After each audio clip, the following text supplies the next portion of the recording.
श्री शिवाय नमस्तुभ्यं। श्री शिवाय नमस्तुभ्यं। श्री शिवाय नमस्तुभ्यं। श्री शिवाय नमस्तुभ्यं। श्री शिवाय नमस्तुभ्यं। भोला सब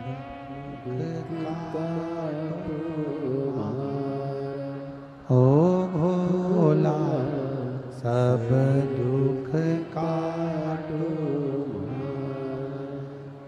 शिव शंकर जपूं तेरी माला। भोले बाबा जपूं तेरी माला। भोला सब दुख काटो हमारा। ओ भोला सब दुख काटो हमारा। वेश है मंगल मंगलकारी। वेश है मंगल मंगलकारी। शमशान वासी हमारा। शमशान वासी हमारा। ओ भोला सब दुख काटो हमारा।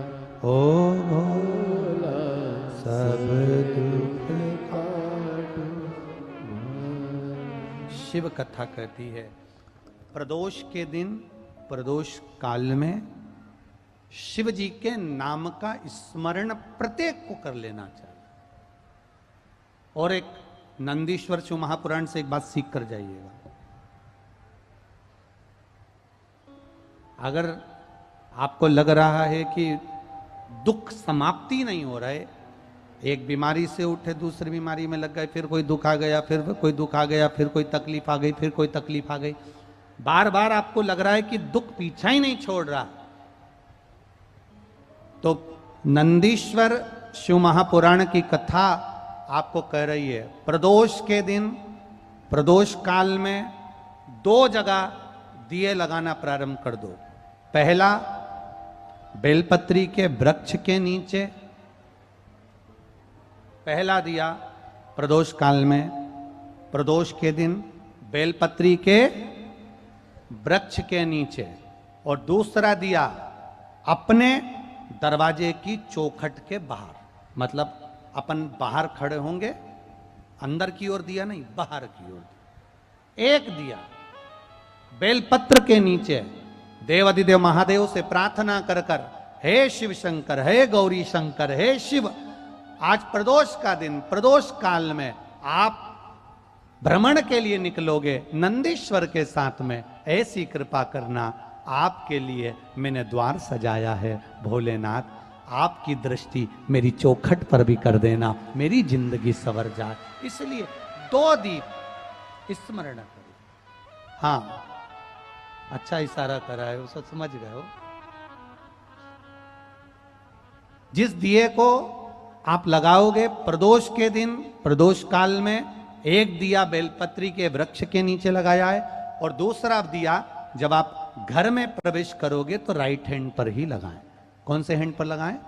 राइट हैंड पर। बहुत बहुत साधुवाद आपको दीदी, धन्यवाद। धन्यवाद दो, उन्होंने इशारा करके बताया कि दिया किस ओर लगाएं। कम से कम अपने को अंदाजा तो लग जावे ना दिया किस ओर लगना चाहिए। साधुवाद था, बहुत बहुत साधुवाद। इसको जागरूक श्रोता कहते हैं,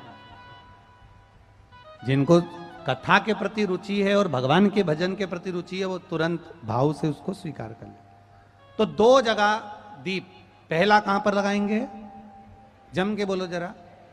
बेल पत्री के वृक्ष के नीचे। अब बेलपत्री के वृक्ष को भी समझना, कौन सा वृक्ष होना चाहिए? जो आप खड़े हो दोनों हाथ ऊपर हो, उस हाथ तक भी उसकी पत्ती को स्पर्श ना हो पाए, मतलब उसकी छाया हमारे पूरे शरीर पर पड़े, तो बेलपत्री के वृक्ष की मूलता का आनंद है। जो छोटे बेलपत्री के वृक्ष होते हैं, छोटे छोटे जो पौधे होते हैं बेलपत्री के, इनको जल डालकर, खाद डालकर सिंचित करो, बड़ा करो, उनको पोषित कर कर बड़ा कर कर कहीं अच्छी जगह उनको लगाओ।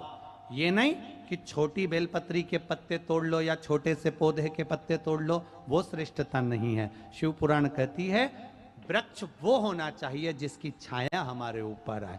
बाकी के आपके घर में आप बेलपत्री का पौधा लगाते हो, उसको बड़ा करो, बड़ा करने के बाद उसको कहीं अच्छी जगह पर लगाओ जिससे वह बेलपत्री का पौधा बड़ा हो जाए। बड़ा हो जाएगा, हम हैं नहीं हैं, कम से कम वो पौधा रहेगा, वृक्ष बनेगा। वृक्ष बनेगा तो उसकी पत्तियां टूट कर महादेव पर चढ़ेगी, तो हमारा कल्याण अपने आप हो जाएगा। आप उसमें लगाइए, आप वो बेलपत्री के पौधे को बड़ा करिए।